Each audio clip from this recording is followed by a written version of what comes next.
दोस्तों जय मसीह। आप सभी का प्रभु यीशु मसीह के नाम से मैं पास्टर डैनियल राज बहुत बहुत स्वागत करता हूं। दोस्तों, आप सभी के बीच में एक अद्भुत टीचिंग आज लाने पर हूं और मैंने ये ज़रूरी समझा कि इस विषय पे मैं आपसे बात करूं। हालांकि इसके पहले इस विषय पर यानी कि अन्य भाषा टंग्स के ऊपर मैं बहुत वीडियो बना चुका हूं, लेकिन हाल ही में मेरे हाथ एक ऐसी वीडियो लगी जहां पर यह कहा गया कि अन्य भाषा एक नहीं टोटल 3 प्रकार की है।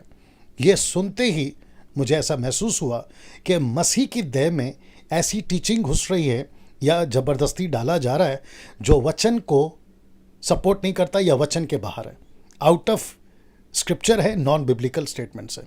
3 प्रकार की अन्य भाषा मैं सुनते ही शॉक हो गया। और मैं आपको खैर उस व्यक्ति का नाम तो नहीं बताऊंगा, लेकिन अपने भारत का है, हिंदी में बात करता है और उसके काफ़ी फॉलोवर्स हैं। तो मैंने ये ज़रूरी समझा कि आप सभी के बीच में सही वचन की संदर्भ के साथ राइट स्क्रिप्चर कॉन्टेक्स्ट जो होता है उसके साथ आपके बीच में ये टीचिंग को ला सकूं। लेकिन उसके पहले मसीह मंथन बैठक वर्ल्ड ग्रुप एक ऐसा ग्रुप है जो पूरे भारत में नहीं बल्कि पूरे दुनिया में ये चल रहा है। आपको करना क्या है, टेलीग्राम ऐप को डाउनलोड करना है, जैसे आपके स्क्रीन के ऊपर आप देख रहे हैं। फिर उसके बाद आपको इन नंबरों पर 1, 2, 3 और फिर ये बाकी 3 अलग, यानी कि टोटल 6 नंबर आपकी सुविधा के लिए दिए गए, जिनमें से आपको कॉल करना है किसी भी एक नंबर पर सुबह 10 से रात को 9 बजे तक, और इनको कहना है कि आपको ये जो ग्रुप है मसीह मंथन बैठक वर्ल्ड ग्रुप, इसमें आपको ज्वाइन करें। इसका मकसद क्या है ये आपको एडमिन्स बताएंगे, यानी कि 6 नंबर हम क्या करना चाहते हैं ये लोग आपको मार्गदर्शन करेंगे ना। दोस्तों, साथ ही साथ मेरा एक फेसबुक पेज है जिसका नाम है डैनियल राज पेज, या वहाँ से मैं लाइव आता था, लेकिन अब ऐसा नहीं होगा। अब मसीह मंथन बैठक वर्ल्ड ग्रुप पेज यानी कि फेसबुक पेज, वहाँ से लाइव आने पर हूँ और एक अद्भुत टीचिंग के साथ आने पर हूँ, और वहाँ है उत्पत्ति की किताब की अध्ययन के साथ। जी दोस्तों, study on the book of genesis, उसके ऊपर बात करूंगा। अगर आपने अभी तक पेज को लाइक नहीं किया है, मेरी रिक्वेस्ट है जल्दी से लाइक कर लीजिएगा। मसीह मंथन वर्ल्ड ग्रुप को भी आप लोग टेलीग्राम ऐप ज्वाइन कर डाउनलोड करके आप लोग ज्वाइन कर लीजिएगा। चलिए दोस्तों, आज के विषय पर आते हैं। जैसे मैं कह रहा था कि मेरे हाथ एक वीडियो लगा था जहां पर वो व्यक्ति प्रचार कर रहा था कि अन्य भाषा 3 प्रकार का है।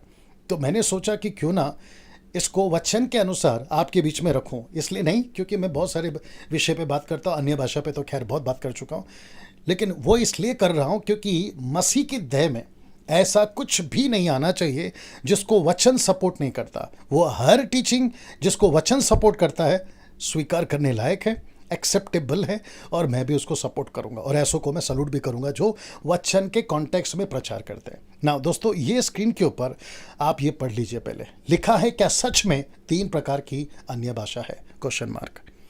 जी कुछ लोग ऐसा सिखा रहे हैं कि अन्य भाषा एक नहीं 3 है, इसलिए लिखा है, क्या सच में अन्य भाषा 3 प्रकार की है?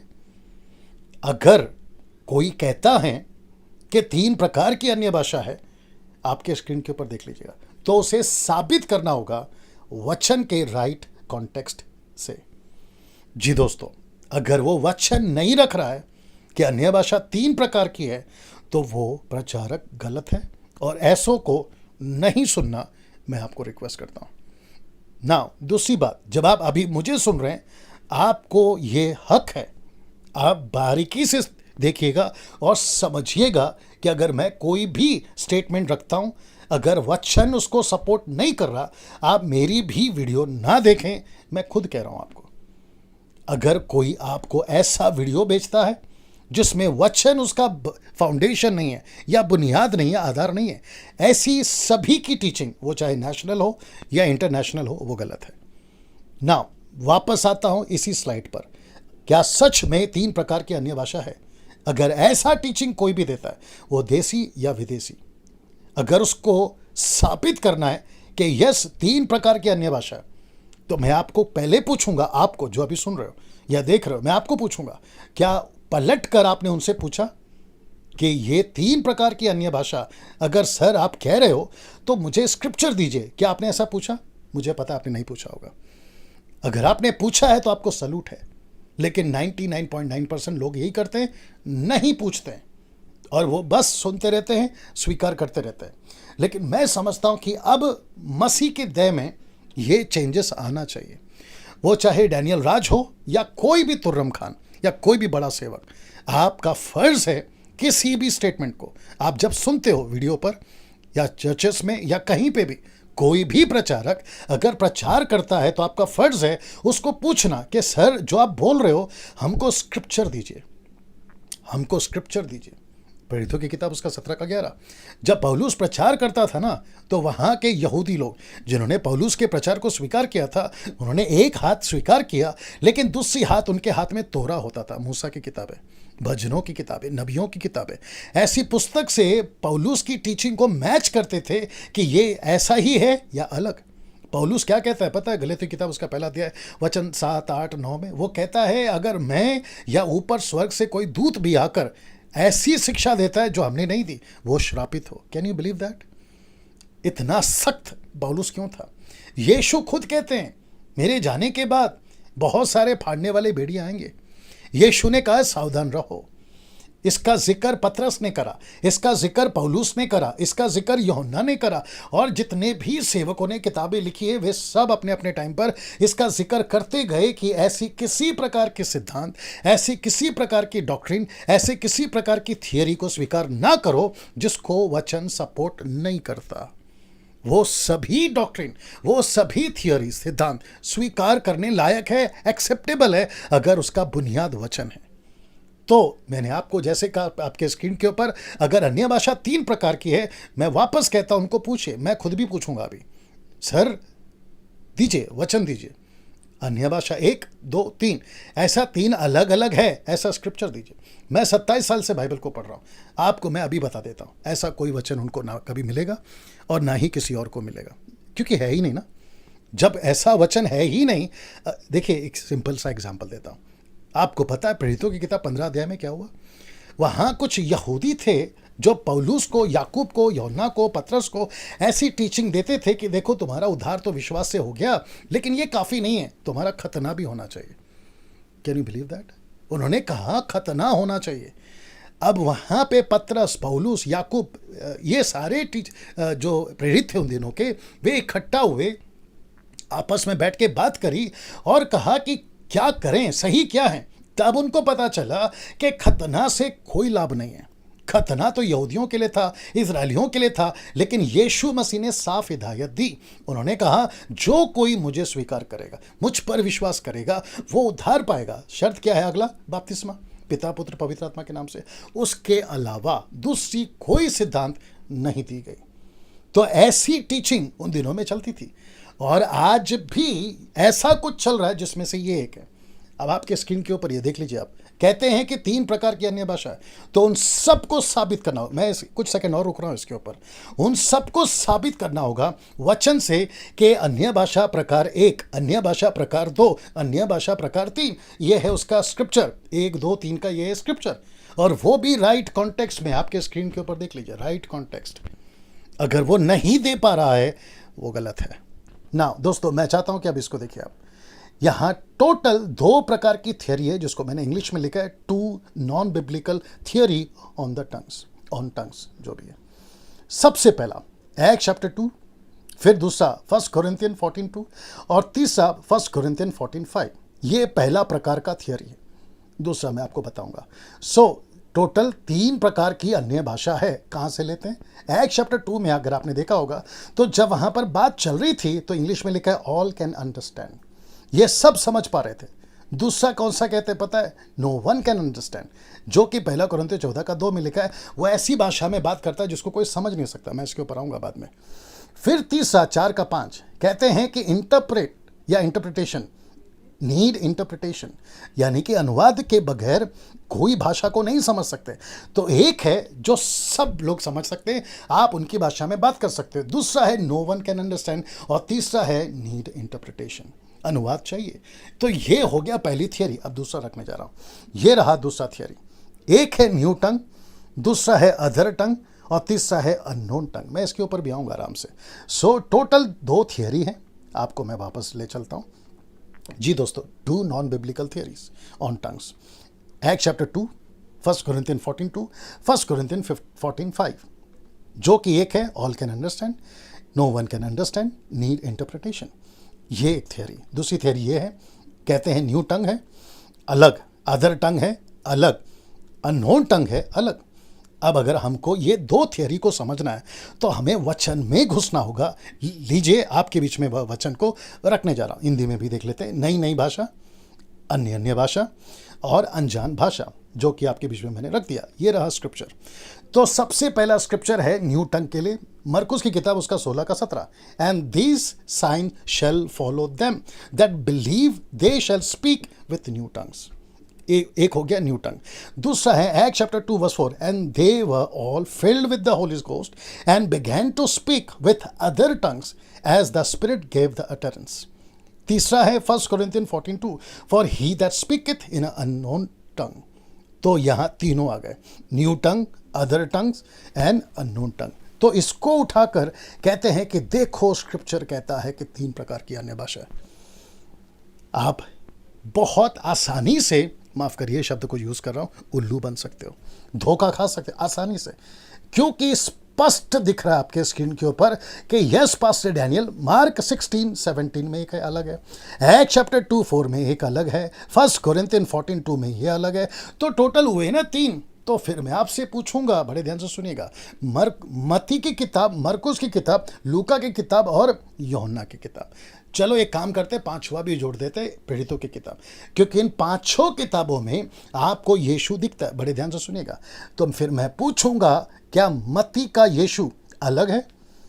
क्या मरकुस का यीशु अलग है? क्या लूका का यीशु अलग है? क्या यूहन्ना का यीशु अलग है? और वैसे ही प्रेरितों का काम का यीशु अलग है। अब आप कहोगे डैनियल भाई क्या बात करते हो, एक ही है लेकिन 5 अलग अलग एंगल है। फिर मेरे दोस्त, जब ये आपको वो बात समझ में आ जाती है तो फिर आपको ये 3 एंगल क्यों नहीं समझ में आ रहा? मरकुस में जब यीशु बोल रहे थे कि जो भी विश्वास करेगा, इसका पहला वचन यानी कि पिछला वचन 16 वचन, जो भी विश्वास करेगा बपतिस्मा लेगा उसका उद्धार होगा, और जिसका उद्धार होगा उसकी ये निशानी होगी कि वो नई नई भाषा बोलेंगे। और वही घटना प्रेरितों की किताब 2 के 8 में 4 में माफ करें पूरी हो गई। जो यीशु ने कहा था कि तुम नई भाषा बोलोगे, तो पतरस ने कौन सी भाषा बोली? दूसरों की भाषा बोली, अदर टंग। लेकिन वो क्या थी यीशु के हिसाब से? न्यू टंग। क्योंकि जिस भाषा को मैं जानता नहीं हूं, जिसको आप नहीं जानते, आपके लिए तो वो न्यू है, लेकिन दूसरों के लिए वो अदर है। वो तो यही कहेंगे ना, यार तुम तो मेरी भाषा बात कर रहे हो, यानी कि तुम अदर टंग्स में बात कर रहे हो। अच्छा, फिर कहता है तीसरा, 1 Corinthians 4:14 का 2 में कहता है अननोन टंग। अननोन का मतलब है अनजान भाषा, एक ऐसी भाषा है जिसका कोई अनुवाद नहीं है। मैं बोल तो रहा हूं लेकिन उसको समझ नहीं रहा हूं, क्योंकि प्रेरितों की किताब में जब पतरस बोल रहा था तो समझ रहे थे, तो वहां पे मैटर सॉल्व हो जाता है। लेकिन है 1 Corinthians 14:2 में ना तो वहां इंटरप्रिटेशन है, ना वहां पर कोई समझ पा रहा है। तो जब मैं बोल रहा हूं या कलीसिया बोल रही थी तो उसको कोई नहीं समझ रहा था। ये है तीनों एक ही जी। ये है तीनों एक ही। अब इसको प्रचारक अगर ये कह देंगे कि न्यू टंग अलग है, अदर टंग्स अलग है, अननोन टंग अलग है, माफ करिएगा, उनसे बड़ा मूर्ख कोई नहीं होगा, उनसे बड़ा मूर्ख कोई नहीं होगा।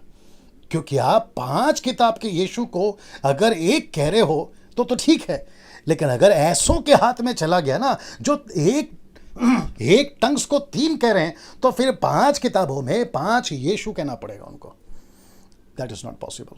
नाउ अब इसको देखें, न्यू टंग, यीशु ने कहा था मरकुस में कि तुम नई नई भाषा बोलोगे जब सुसमाचार सुनाने जाओगे, और ये हुआ न्यू टंग। दूसरों के लिए जब हो जाएंगे उनके लिए नया होगा अदर टंग। पेंतेकोस्त के दिन क्या हुआ दोस्तों? 120 ने दूसरों की भाषा में बात करी। अननोन टंग, कुरिन्थियों की कलीसियाओं में यह दान जोरों से कार्य कर रहा था, जोरों से कार्य करता था। अब आप पूछोगे डैनियल भाई, चलो ठीक है आपके हिसाब से मान लेते हैं, लेकिन ओरिजिनल ट्रांसलेशन यानी कि ग्रीक, यूनानी, उसमें क्या है? लीजिए आपको तीनों दे देता हूं। कौन सा दे रहा हूं? मरकुस का दे रहा हूं 16 का 17, प्रेरितों की किताब 2 का 4, 1 Corinthians 14 का 2, तीनों दे रहा हूं। ये लीजिए आपके सामने आ गया, आप देख लीजिएगा। मरकुस 16 का 17, प्रेरितों की किताब 2 का 4, 1 Corinthians 14 का 2। जहां पे सर्कल किया है ना, बड़ी बारीकी से पॉज करके देख लेना, जहां सर्कल किया है ना, आप वहां पर देखोगे ग्लोसा, स्ट्रॉन्ग्स क्या है? 1100। आपको तीनों जगह पे एक ही ट्रांसलेशन मिलेगा, एक ही ट्रांसलेशन मिलेगा जी दोस्तों, एक ही ट्रांसलेशन मिलेगा, एक ही स्ट्रॉन्ग्स 1100। अब जो कहते हैं ना कि 3 प्रकार की भाषा या 3 अलग अलग है, तो मैं फिर उनको पूछूंगा, सर अगर 3 अलग अलग हैं तो अनुवाद जब ओरिजिनल मैन्युस्क्रिप्ट लिखा जा रहा था ओरिजिनल भाषा में यानी कि ग्रीक में, तो वहाँ पर ये भाषा अलग है यानी कि न्यू टंग, फिर लिखना चाहिए अननोन टंग, फिर लिखना चाहिए अदर टंग, ऐसा 3 अलग अलग लिखना चाहिए था। और ये भी लिखना चाहिए कि ये तीनों अलग है, जबकि ऐसा ट्रांसलेशन आपके स्क्रीन के ऊपर देख लीजिएगा, ऐसा एक भी नहीं मिलेगा आपको, जबकि तीनों का स्ट्रॉन्ग्स एक ही है। जो वर्ड यूज हुआ है ग्लोसा, वो एक ही वर्ड यूज हुआ है तीनों जगहों पर। आई होप यहां तक आप समझ गए। तो वापस कहता हूं, अगर कोई कहता है 3 प्रकार की अन्य भाषा है तो फिर उसको पूछना पड़ेगा, सर हमको स्क्रिप्चर दिखाओ, शो मी द स्क्रिप्चर। अगर वो स्क्रिप्चर नहीं दिखा रहा है कि 3 अलग अलग हैं तो वो गलत हो गया। अभी आप जब मुझे सुन रहे हैं, मैं कह रहा हूं कि एक ही है और मैंने आपको स्क्रिप्चर बता दिया, अभी तक तो बता दिया, आगे भी और बताऊंगा। और ये रहा आपके स्क्रीन के ऊपर जो कि मैंने स्क्रीनशॉट लिया है ग्रीक ट्रांसलेशन का, जो कि ऐप आता है ग्रीक बाइबल का, उससे मैंने आपके बीच में रख दिया। अब इससे बड़ा सबूत आपको और क्या चाहिए? चलिए और देता हूं। अब यहां पे दोस्तों पढ़ लीजिए इसको, तीनों एक ही दान है। मैं रिपीट करता हूं, तीनों एक ही दान है, 3 अलग अलग दान नहीं। मेरा ये क्लियर क्रिस्टल स्टेटमेंट है। अब अगर इसको कोई चैलेंज करना चाहता है तो एक ही तरीका है। तरीका क्या है? स्क्रिप्चर रखो, डैनियल राज गलत है। अगर स्क्रिप्चर नहीं रख पाए, डैनियल राज सही है। और जो वचन कहता है वो सही है, डैनियल राज क्यों सही होगा? वचन लेके चल रहा है इसलिए सही हूं। वापस दोहरा देता हूं कि तीनों एक ही दान है, तीनों अलग अलग दान नहीं है। मुझे कोई नेशनली या इंटरनेशनली मुझे कोई साबित करके बता दे कि पवित्र आत्मा के 9 नहीं 10 वरदान है, या 11 वरदान है, या 12 वरदान है, ऐसा कोई साबित करके बता।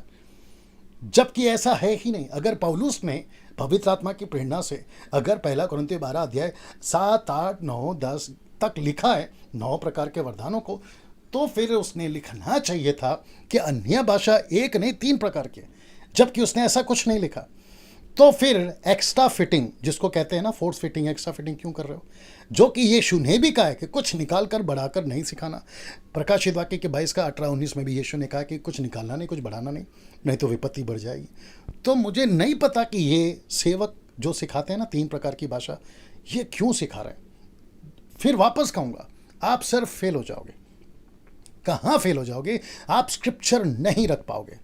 फिर वापस वही कहना पड़ेगा कि जिसको 18 पता है 17 मत सिखाया करो। आप 19 सिखाओ, आपके पैरों के पास बैठ के सीखूंगा। तो अभी तक हमको ये पता चला कि ऐसा 3 प्रकार की भाषा नहीं है। अब आपके बीच में एक स्क्रिप्चर रख रहा हूं, 1 कुरिन्थियों 12 का 10, 1 कुरिन्थियन चैप्टर 12 वर्स 10। आइए देखते क्या लिखा है।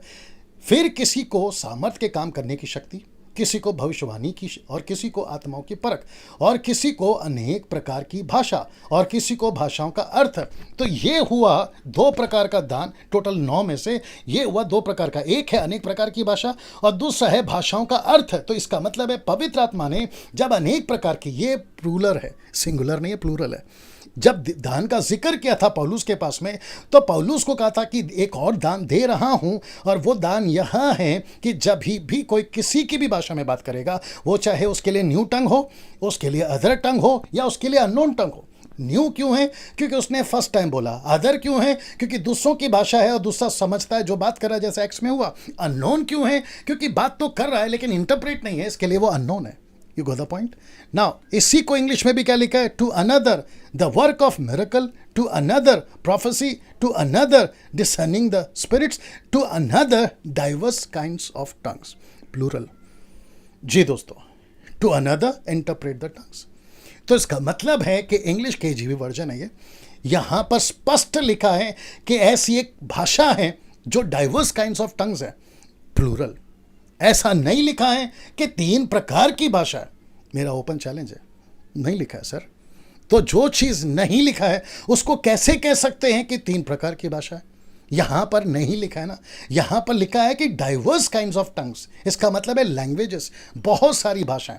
अब इसका ओरिजिनल ग्रीक आपके बीच में रख दिया हूं। यहां भी वही ट्रांसलेशन हुआ है जो आपके ठीक सर्कल किया हुआ जो कोना है, आप देख लीजिएगा, 1100 ग्लोसा। जी दोस्तों, ये प्रूफ के साथ आपके बीच में रख रहा हूं। नाउ अब मैं चाहता हूं कि अन्य भाषा के प्रति 4 सच्चाई आपको जानना जरूरी है, जिसे हर विश्वासी को जानना जरूरी है। आइए देखते क्या है। पहली सच्चाई, वह यह है कि बिना अनुवाद के ना बोलें। पहला कुरिन्थियों 14 अध्याय वचन 28, 12वां अध्याय वचन 10। 10 क्यों है, 12 का 10 क्यों है? क्योंकि इंटरप्रेट का दान साथ में काम करता है, अनुवाद जिसको कहते हैं, ठीक है ना। दूसरी सच्चाई, ये दान अविश्वासियों की निशानी है, विश्वासियों की नहीं है। तो इसके पीछे नहीं पड़ना। अगर परमेश्वर ने पहली सदी की कलीसिया में ये दान बड़े जोरों से काम किया था, वो इसलिए किया था कि उन दिनों में लैंग्वेजेस बहुत थे लेकिन पढ़ाई नहीं थी। पतरस और यूहन्ना अनपढ़ थे, बाइबल रिकॉर्ड करती, आप लोग जानते हैं। लेकिन आज की परिस्थिति अलग है। आज आपके मोबाइल में 6000 लैंग्वेजेस हैं, आप जो चाहे चॉइस कर सकते हो। आज कॉलेजेस हैं, स्कूल हैं, पढ़ाई है, बहुत कुछ है, लेकिन उन दिनों में नहीं था। तो जब नहीं था तो अलौकिक रीति से परमेश्वर उनको प्रचार भी देता था, जिसको मैं कर चुका हूं प्रचार उसके ऊपर, और साथ ही साथ उनको भाषा देता था ताकि वे उसमें प्रचार करें। और मैं इसका पर्पस आपको लास्ट में बताऊंगा। पहली सच्चाई क्या है? अनुवाद के बिना ना बोले। दूसरी सच्चाई क्या है? ये अविश्वासियों की निशानी है, पहला कुरिन्थियों 14 का 22 में लिखा है, पूरा स्क्रिप्चर के साथ दे रहा हूं। तीसरी सच्चाई, ये दान सबको नहीं मिलता। कहां लिखा है? पहला कुरिन्थियों 12 का 30। पहला कुरिन्थियों 12 का 30। ये दान सबको नहीं मिलता। जब नहीं मिलता तो ऐसे क्यों सिखाते हो कानों में जाकर कि प्रैक्टिस करो, प्रैक्टिस करो, प्रैक्टिस करो, 8-8 घंटा बोलो, 10-10 घंटा बोलो? ये क्यों सिखा रहे हो सर? जबकि स्क्रिप्चर कहता है कि ये दान सबको नहीं मिलता। ऐसा एक स्क्रिप्चर इसके विपरीत या इसको कॉन्ट्रडिक्ट करता हुआ एक स्क्रिप्चर निकाल के बताइए जहां लिखा है कि दान सबको मिलता है। दान सबको मिलता है, ऐसा निकाल के बताइए, नहीं निकाल पाओगे। पौलुस ने यह जरूर कहा है पहला कुरिन्थियों 14 का 40 में, उसने कहा है कि जो भाषाओं में बात करते हैं उनको मना मत करो। उसने ये नहीं कहा कि सबको बात करना है। देखो ट्विस्ट कैसे होता है ना, छोटी छोटी लाइन में ट्विस्ट होता है। ध्यान से पढ़ोगे ना तो कभी ट्विस्ट नहीं होगा या कभी नहीं भटकोगे। चौथा सच्चाई, ये दान खत्म होगा। ये दान कब खत्म होगा या खत्म हो चुका है, ये बहस का विषय है, लेकिन कम से कम ये दान खत्म होगा, यह जरूर लिखा है। कहां लिखा है? पहला कुरिन्थियों 13 का 8 में। पहला कुरिन्थियों 13 का 8 में लिखा है। अब इसको कोई झुठलाकर बताए कि यह गलत है, तो ये कौन सा दान है जो खत्म हो जाएगा? 3 में से ये कोई प्रूफ करके बताए। फिर ये कौन सा दान है जो सबको नहीं मिलता? तीसरा सच्चाई, कोई वचन में से प्रूफ करके बताए कि तीनों में से कौन सा है। जो कहते हैं ना 3 प्रकार की अन्य भाषा है, तो मुझे बताए कि कौन सा दान खत्म हो जाएगा तीनों में से।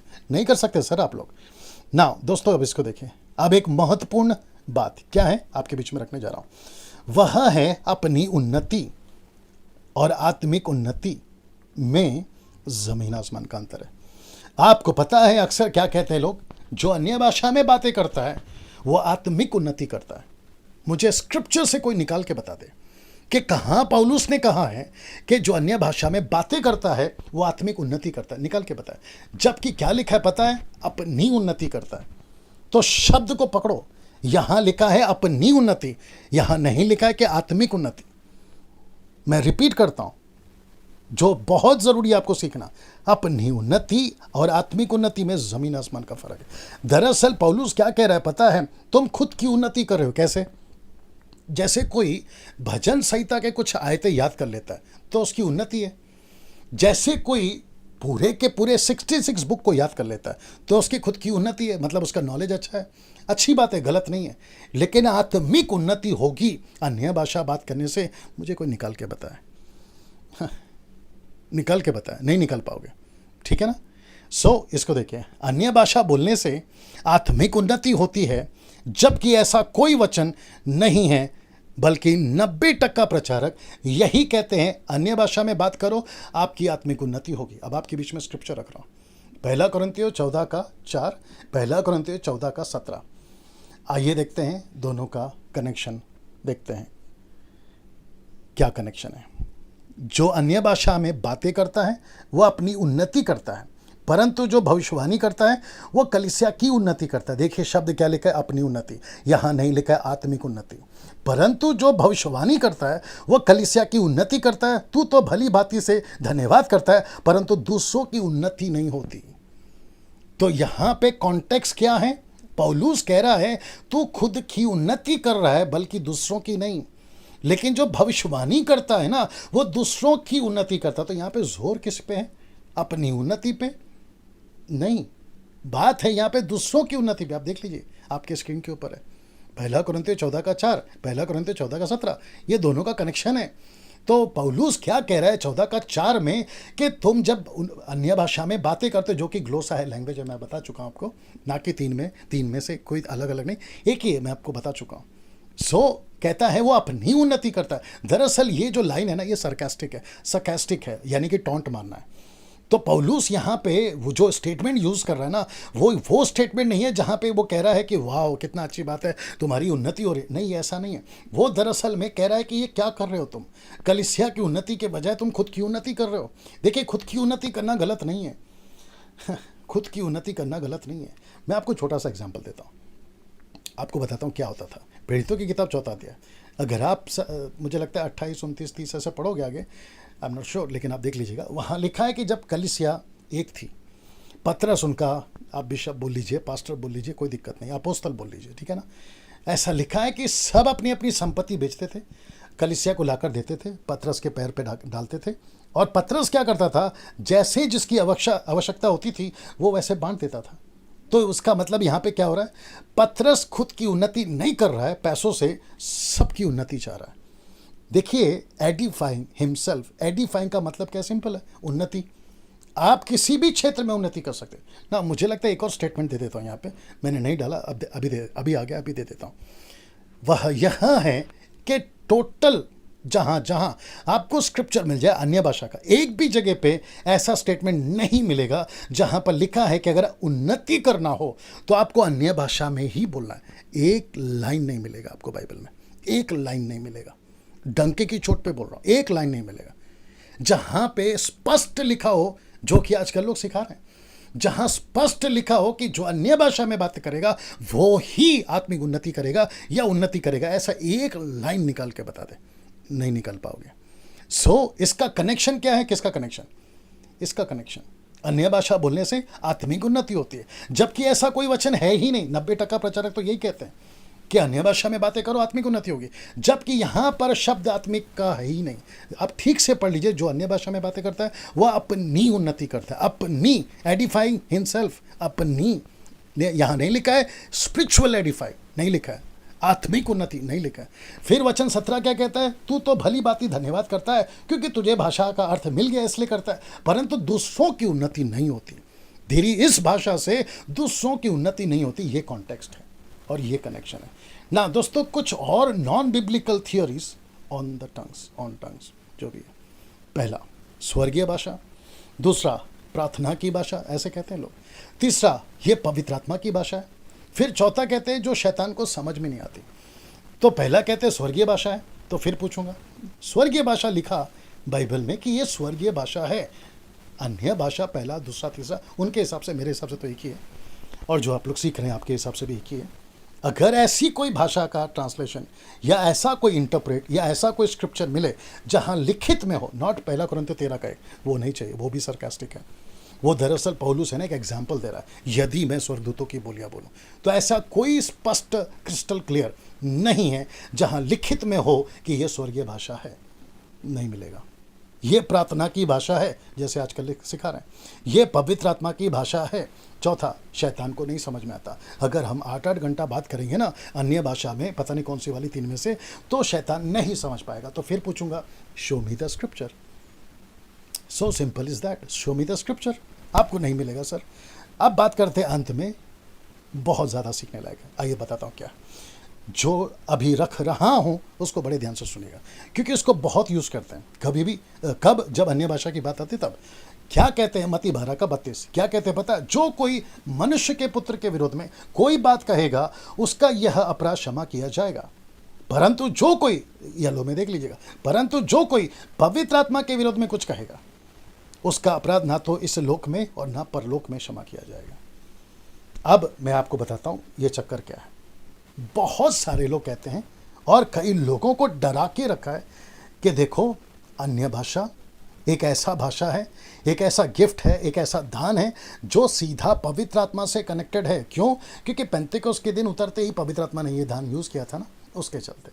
और इस वचन का वसीला या सहारा लेते हैं और कलीसिया को और कुछ लोगों को और हम जैसों को डराते हैं कि देखो जो अन्य भाषा के विरुद्ध में बात करेगा ना उसको माफ़ी नहीं है। तो बिल्कुल ठीक से पढ़िए, यहाँ दान का जिक्र नहीं हो रहा है, यहाँ अन्य भाषा का जिक्र नहीं हो रहा है, यहाँ पर बात हो रही है कॉन्टेक्स्ट में देखोगे ना पवित्र आत्मा की बात हो रही है। और पवित्र आत्मा की बात इसलिए हो रही है क्योंकि यीशु मसीह को कहा गया था कि इसके अंदर जो आत्मा काम कर रही है वो दुष्ट आत्मा है। तो यीशु ने कहा कि अगर तुम जो आत्मा मेरे अंदर काम कर रही है उसकी बुराई करोगे, निंदा करोगे तो माफ़ी नहीं है। ये है कॉन्टेक्स्ट ये है कॉन्टेक्स्ट। लेकिन उठाकर क्या बोल दिया, जैसे ही तुम अन्य भाषा के बारे में बात करोगे, वो चाहे सही हो या गलत हो, तो तुम बात करने वाले पवित्र आत्मा के दोषी ठहरे। कैसे ठहरेंगे? अब मैं आपको इसका क्रॉस रेफरेंस देता हूँ, बिल्कुल ठीक इसके अपोजिट में। आइए बताता हूँ कौन सा है। वह है ये 1 कुरिन्थियों 12:1, 1 कुरिन्थियों 12:1। आइए देखते क्या लिखा है। ये पौलुस से, याद रखिए वो क्या कहता है, हे भाइयों मैं नहीं चाहता कि तुम आत्मिक वरदानों के विषय में अज्ञात रहो। Can you believe that? ये पौलुस है। ये पौलुस किसका प्रेरित है? अन्य जातियों का। ये यहूदियों का प्रेरित नहीं है। आप जो अभी मुझे सुन रहे हैं ना, ये आपका पौलुस है, ये आपका प्रेरित है पौलुस, क्योंकि अब और हम अन्य जाति हैं। अब आप सोचिए, एक तरफ है मत्ती 12:32, दूसरी तरफ है 1 कुरिन्थियों 12:1। अब आप क्या करोगे?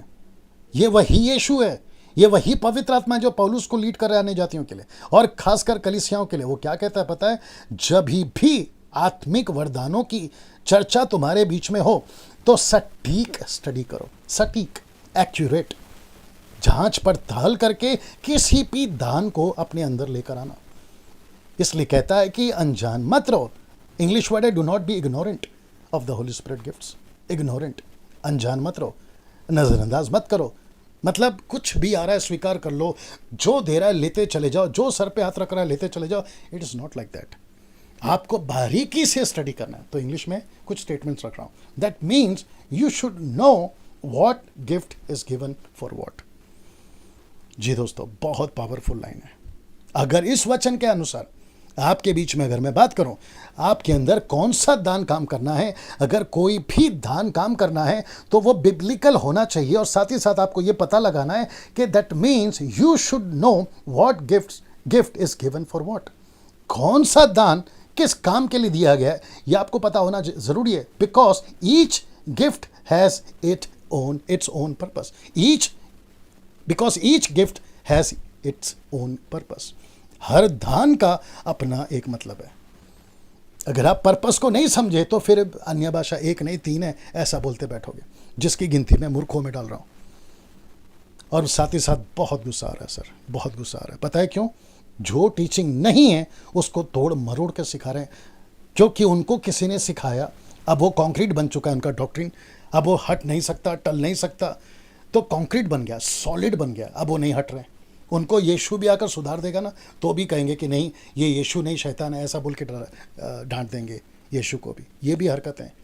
सो मैं वापस कहता हूं, that means you should know what gift is given for what, because each gift has its own purpose. Purpose को समझिए। So before using the gifts you should know the purpose. आपको पर्पस पता होना चाहिए। अन्य भाषा क्यों दिया, पर्पस पता होना चाहिए। उसका मकसद क्या है? सुसमाचार फैलाना। उसका मकसद क्या है? पर्पस क्या है? Reaching to unreach people. उसका मकसद ये नहीं है कि ऐसी कोई भाषा है जिसको बोलने से आपकी आत्मिक उन्नति होगी। वापस कहता हूं, आत्मिक उन्नति होगी। एक स्क्रिप्चर दीजिए, नहीं दे पाओगे। अब दोस्तों इसको देखिए। ओ या ओके, नाउ मैं चाहता हूं कि ये जो आखिरी स्लाइड्स था आप इसको ध्यान देंगे। जी दोस्तों, आप इसको ध्यान देंगे। थोड़ा सा एरर आ गया जी जी जी, ये वाला। So that means you should know what gift is given for what, because each gift has its own purpose.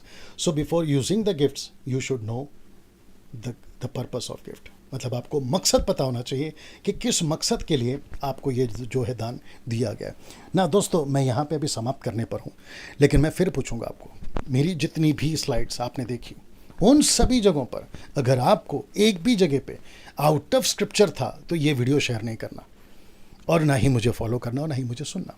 लेकिन अगर आपको लगता है कि यस पास्टर डैनियल आपने ओरिजिनल ट्रांसलेशन यानी कि मेन मैन्युस्क्रिप्ट, ओरिजिनल मैन्युस्क्रिप्ट जो ओरिजिनल ट्रांसलेशन था ग्रीक यूनानी, वहाँ से भी लाकर आपने रखा, स्क्रिप्चर के क्रॉस रेफरेंस तक रखा। यीशु ने क्या कहा, उसको पतरस ने कैसे कहा, उसी को पौलुस ने कैसे कहा। 3 अलग अलग एंगल है, 3 अलग अलग गिफ्ट नहीं, गिफ्ट एक ही है और वो है ग्लोसा 1100।